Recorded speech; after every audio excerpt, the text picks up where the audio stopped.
Hola, muy buena tarde. Sean todos y todas bienvenidas a un segmento más de nuestro café literario, El Aliento del Sentimiento. Seres Cultura, Galería de Barrio Pancho Cárdenas y su servidor, le queremos agradecer a las personas que nos siguen semana tras semana para que podamos continuar con este grandioso trabajo, por el momento, literario. Maestro Serrano, muy buena tarde. Buenas tardes, gracias por acompañarnos en el programa semanal Café Literario, El Aliento del Sentimiento, desde nuestro espacio Seres, dedicado al arte y la cultura. Bienvenidos sean. En esta ocasión tenemos la invitación también desde Rosario, Argentina, al amigo Osvaldo Burgos. Osvaldo Burgos nos va a compartir 4 poemas extraídos de algunos de sus libros y sin más decirles que se van a deleitar con la participación, la intervención de Osvaldo, que nos ilustra en los orígenes de la connotación del concepto y del nombre que lleva nuestro Centro de Arte y Cultura, Seres. Nos lo define, nos lo amplía y nos recuerda cómo es que surgimos. Efectivamente, a partir de una reunión de creadores en el arte y la cultura, trabajadores de la cultura, nos reunimos y estábamos por algún motivo de carencias en la Ciudad de México, de falta de espacios, de falta de atención a la cultura, de falta de comunitariedad, y la mayoría eran mujeres. Y no solo por eso, sino por quien detenta la vida, la producción primaria del alimento, como son los cereales. Y se definió colectivamente que el nombre adecuado sería Seres, un nombre, un concepto, una realidad colectiva, y Seres fue el adecuado. De esto nos ilustra más Osvaldo. Bienvenidos y muchas gracias por la participación. Saludos, Osvaldo, abrazos muy fuertes desde México. Buenas tardes, buenas noches, buenos días. El prodigio, o como dirían los creyentes, el milagro de este mundo global, con sus pretensiones de tiempo real, es que torna irreal las temporalidades. Aquí, ahora, están alejándose los carros del sol. Así lo entenderían los griegos. Los egipcios dirían: está partiendo la barca de Ra. Soy Osvaldo Burgos y les hablo desde Rosario, Argentina. Agradezco al querido escritor Mike Doma por la invitación a participar del taller Seres. Gente querida, poetas admirables. Entre otras cosas, una ciudad de mi provincia, por ejemplo, Ceres es el nombre de un planeta enano del cinturón de asteroides en el que dicen que habría agua y sería posible la vida. Pero también, y fundamentalmente, el de la diosa romana de la fecundidad, de la creación, del crecimiento. Fecundidad para que la vida sea posible, creación para que tenga lugar, crecimiento para construir con ella un sentido. Los griegos llamaban a la diosa Ceres Deméter. Y Deméter, madre de Core, quien cuando fue raptada por Hades y llevada a la morada subterránea de este pasó a llamarse Perséfone, puso al mundo en pausa y al borde de la extinción mientras buscaba a su hija perdida. El propio Zeus tuvo que interceder ante Hades, tío y raptor de Core, y además su hermano y socio en el triunvirato que se había repartido el poder del cosmos, que incluía además a Poseidón, ante la determinación y persistencia en el reclamo de la madre. Y aunque Core no pudo finalmente volver a vivir sobre la tierra, había comido ya de una granada en el mundo de las sombras, Deméter supo que ella estaba bien y volvió a sus moradas, el mundo volvió a funcionar. Ceres Deméter es entonces quien da vida y además la que da la vida por la vida que dio. Fecundidad, creación, crecimiento, incondicionalidad, promesa. Yo, como les decía, soy Osvaldo Burgos y como también ya les dije, les hablo desde Rosario, Argentina, tierra de fútbol, artistas y puerto de cereales, alguna vez orgullosamente autotitulado capital del granero del mundo. Así fue en las primeras décadas del siglo XX. Hoy, 100 años después, en las primeras décadas del siglo XXI, una ciudad hidra, con dos cabezas, que han decidido ignorarse entre ellas. No es un caso único, claro está. Habitamos ciudades de contemporaneidades no contemporáneas, como bien supo describir Koselleck. Cuando el sol cae, ahora por ejemplo, paseamos junto al maravilloso río Paraná, mientras a no más de 30 cuadras de ahí, una guerra entre bandas de narcotraficantes, una balacera, un ajuste de cuentas por cuestiones delictivas, se cobra la vida de una criatura. 7 niños murieron por hechos violentos y balas perdidas durante el mes de enero en mi ciudad. Y entre niños y jóvenes hubo 200 muertos en una ciudad de 1 millón que no se detiene en el dato, ni reclama justicia por ellos, ni lo lloras.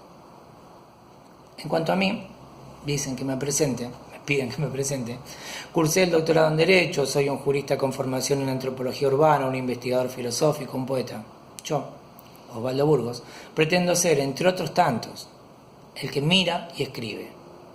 Creo que las ideas solo tienen sentido si se las vive, que el lenguaje es un fantástico medio que los seres humanos tenemos para sostener el pensamiento crítico y que columnarse tras los mandatos de los que gobiernan, sean quienes fueren, es resignar esa potencia formidable. Y eso, claro, porque la parresía, que para mí es un compromiso ineludible de lo poético, es la verdad, pero no cualquier verdad, sino la verdad que incomoda y condiciona, que exige, que hace torcer el rumbo de la dominación. Así, aunque cambie el juego del lenguaje, no cambia lo que importa. La intención del sentido desde el que se crece y se crea. En el punto exacto de intersección entre lo que se siente y se piensa, el derecho a escribir poesía es también el derecho a denunciar las muertes, los amores frustrados, la jerarquización de la vida, los oprobios, los hijos perdidos. Deméter Ceres, sentada, dejando morir el mundo hasta que el poder no le devuelva a su hija, asume el mayor de los gestos poéticos. Hay gente, en este caso una diosa, que no necesita escribir para hacer poesía, y hay también gente que dice escribirla sin siquiera rozarla. Yo, en este largo camino de 54 años, he publicado 4 libros literarios, el primero a los 20, 4 más jurídicos, algunas decenas de investigaciones filosóficas, he dictado conferencias, seminarios y he asistido a congresos en América, Argentina, Perú, Colombia, Venezuela, Uruguay, Costa Rica, Cuba, y también en Europa, Italia y España. He sido traducido al catalán para la antología Allende los Mares de poetas americanos y en estos momentos está en curso una traducción al francés para la antología franco-argentina Ciudades. Soy ciudadana ilustre de la Academia Nacional de Magistratura del Perú, país donde me honraron también en el 2010 organizando un concurso de investigación humanista con mi nombre. He ganado el máximo diploma que otorga el Colegio de Abogados de mi ciudad en el 2012 y algunos otros premios más, cuya enumeración resultaría tediosa y sobreabundante. Lo importante es que vaya donde vaya, allí donde me toque ir, llevo conmigo el lugar desde el que vengo. Nací en un conventillo, en México se diría, si no me he informado mal, en una vecindad, hoy demolido. Viví después en una casa precaria, armada sobre el techo de otra primero, en un terreno interno de un loteo lejano más tarde, sobre calle de barro. Sé, todos sabemos, que una criatura que hoy nace en esas mismas condiciones no tiene posibilidades de seguir un recorrido intelectual semejante al mío, pero ni siquiera es eso. Lo tremendo es que ni siquiera sabe si va a llegar vivo a la mitad de los años que yo tengo. No es una cuestión de decisión, sino de posibilidad. No se trata de mérito, sino de desigualdades sistemáticas y opresivas cada vez más remarcadas.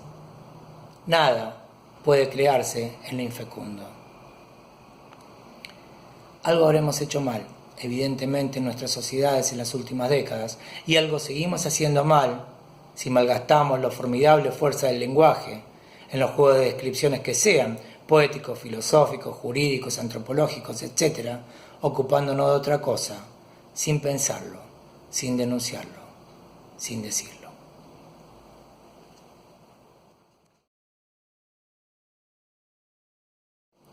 Voy a leer 3 o 4 poemas para compartir con ustedes un poco de poesía, que de eso se trata.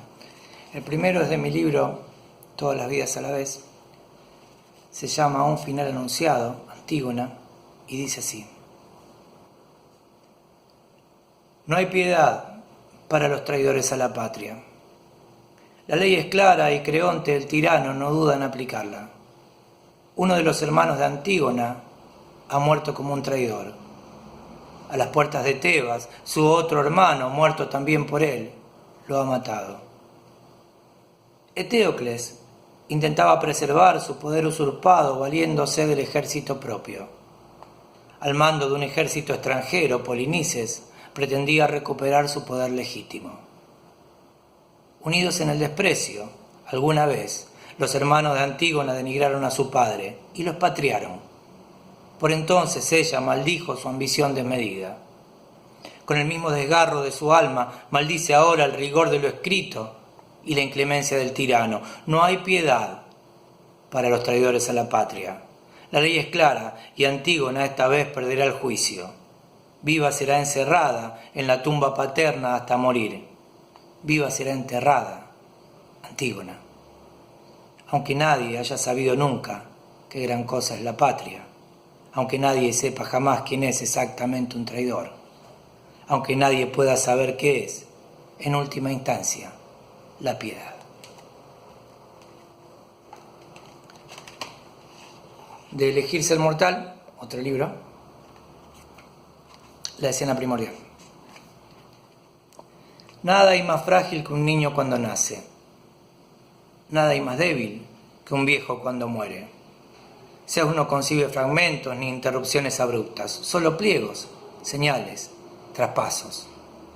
Tras las ventanas amarillas de los hospitales cada noche, legiones de Sócrates sin escribas miran la cicuta y no se atreven.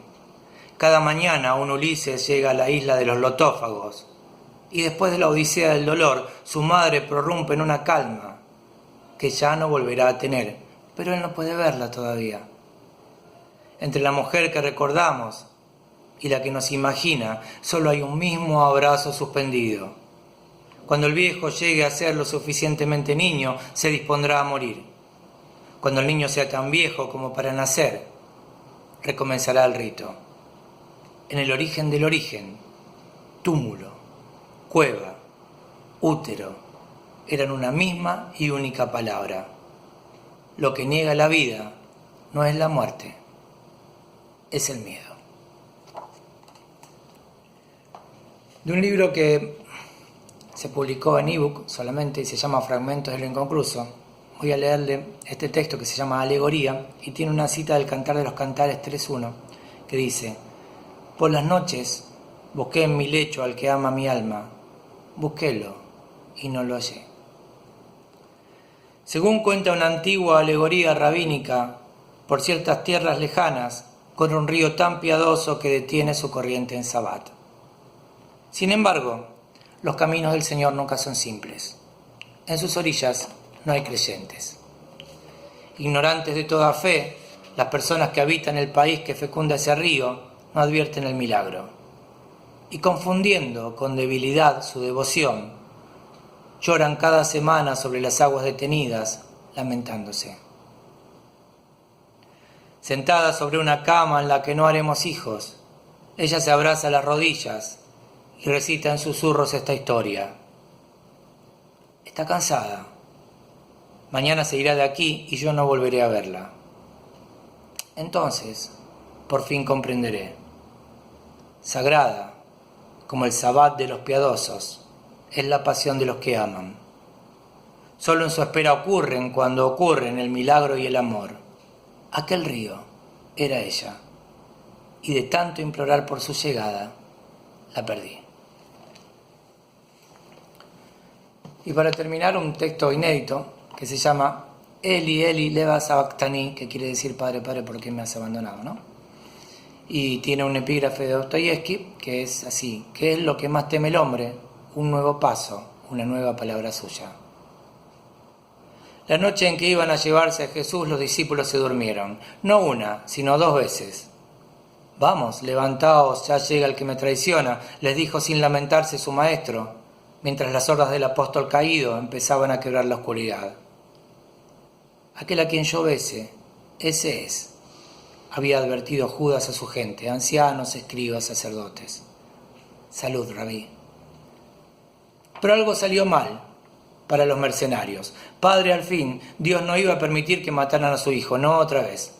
Así que cuando al menos divino de los hombres abrazó con injuria al más humano de los dioses, él simplemente intercambió los rostros, los vestidos, los cuerpos. Fue su gesto final de humanidad. La angustia, el fervor y el fanatismo completaron el resto. De esa manera, Judas sufrió el martirio de Jesús, su calvario.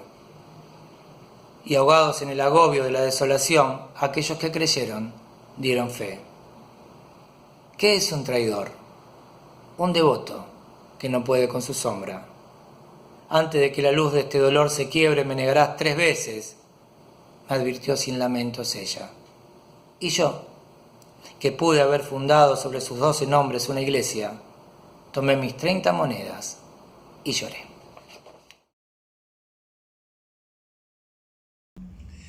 Muchas gracias, Osvaldo, por todas esas palabras que nos acabas de mencionar, palabras muy llenadoras, que podamos definir algunas ciudades, tu presentación y lo más importante, esos poemas que nos acabas de compartir, sumamente profundo, que analizando justamente la verdad a través de la no verdad. ¿Cuál es la no verdad? Son esas mentiras que nos han hecho creer a lo largo de la historia, que utilizo como puente para llegar a lo real a través de la experiencia. Muchas gracias, Orlando. Gracias, sí, es refrescante esta conversación y participación poética de Osvaldo en su describir las letras, y da en el centro que no debemos olvidar los orígenes y la profundidad de los que nos antecedieron culturalmente, que es la cultura griega. Y de ahí no debemos olvidar, pues, y recurrir cada que podamos a estos grandes hombres en la cuestión de las letras, la mitología y la creación cultural que nos permea a todos.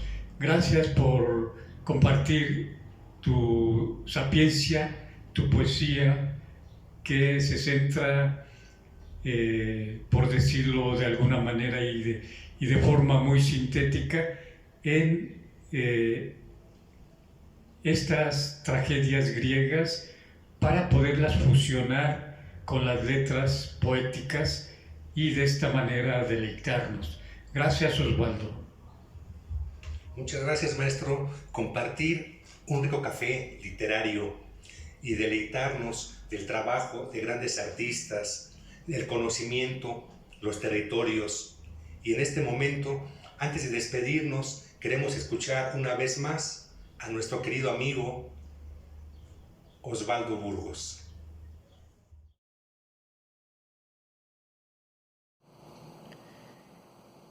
¿Cuál es la inspiración para escribir? O bien, ¿qué es lo que motiva la creación, la aparición, la apertura, la fecundidad y la construcción, mejor digámoslo así, de un poema? Esas son las formas en que se presenta la pregunta. Veamos cómo podemos intentar una respuesta acá.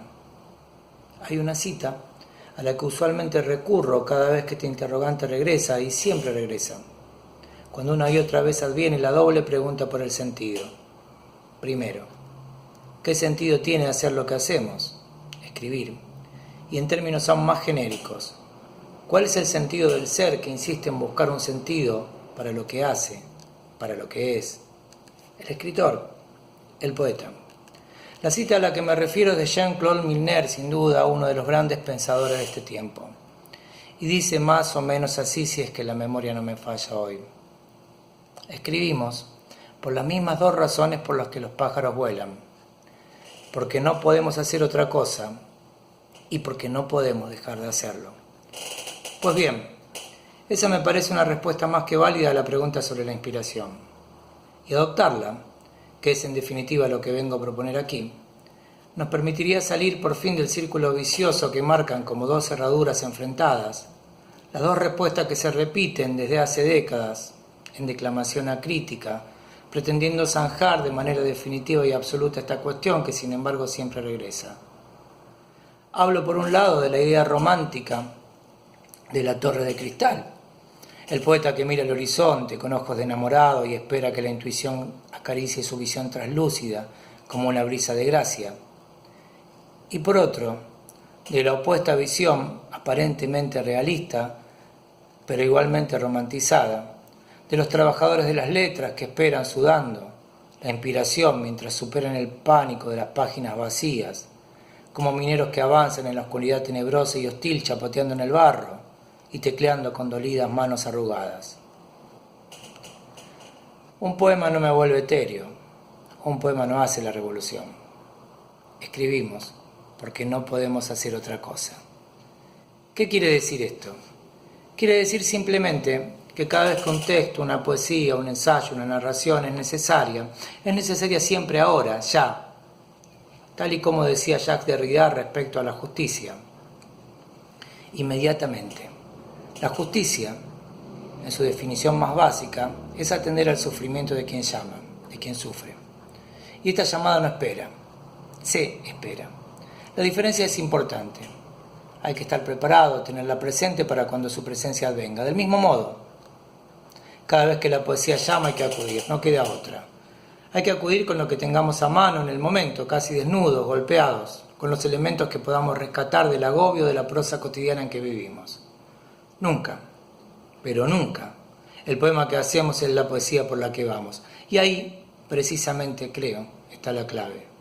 Un acto justo no es un acto de justicia, no agota la justicia. Es muy al contrario lo que nos permite seguir esperándola y resistir al ajusticiamiento, que es la costumbre habitual del poder. Estar vivo es esperar contra el poder una justicia que siempre está por venir y aceptar que es justamente en esa irrenunciable condición del porvenir donde se justifica todo.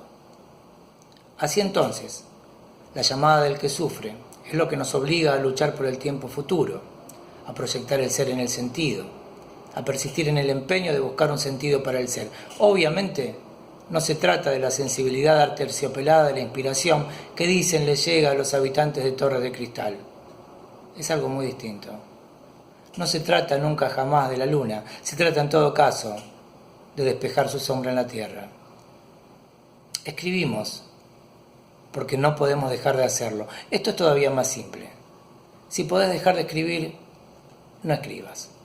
Si la hoja en blanco te atemoriza o te pesa, buscate otro temor u otro pesar. Escribir es una llamada y no puede ser una imposición. No funciona así, así no sirve, así no es. Escribir es al fin nuestra forma de estar vivos. Y vivir es también celebrar el goce. Clement Rossello diría así: no hay alegría sin saber, ni saber sin alegría. Los poetas no son imprescindibles. No debieran buscar la fama, el reconocimiento, los premios ni la consagración. El brillo, cuando es verdadero, encandila. La arruga de las manos, el sudor, no se ven. El barro tampoco.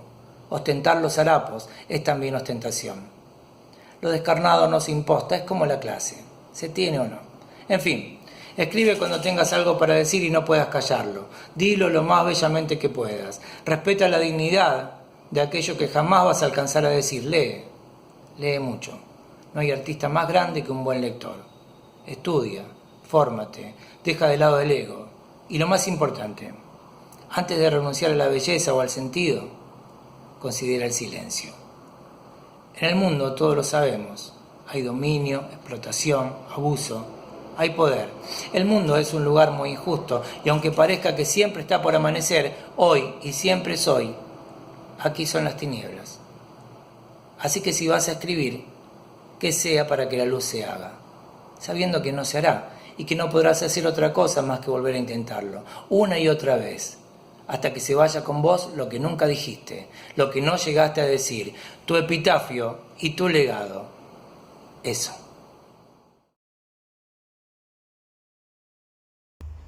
Osvaldo Muchísimas gracias por este gran trabajo, este segmento del Café Literario, El Aliento del Sentimiento, llevado hasta Rosario, Argentina, con una persona de trayectoria en el mundo literario, de profesión, antropólogo, y compartirlo en este momento con el maestro Serrano es sumamente gratificante. Maestro, por favor. Muchas gracias, porque también nos recuerda el quehacer de quien se dedica a las letras, a la poesía, y describe detalladamente cómo debe elegirse ser poeta, y hay un gran compromiso. Él lo describió profundamente y a mí me agradó mucho su profundidad y el regreso a las culturas originarias que no tienen parangón. Un fuerte abrazo desde la Ciudad de México, Osvaldo. Esperemos que compartas más adelante otros poemas muy gratos. Hasta luego, gracias. Muchas gracias a ustedes que nos siguen semana tras semana en este Café Literario, El Aliento del Sentimiento, con el invitado especial el día de hoy, de Osvaldo Burgos, desde la Ciudad de México hasta Rosario, Argentina. Los esperamos en una transmisión más de nuestro Café Literario, El Aliento del Sentimiento. Que tengan muy buena noche, maestro. Nos vemos pronto.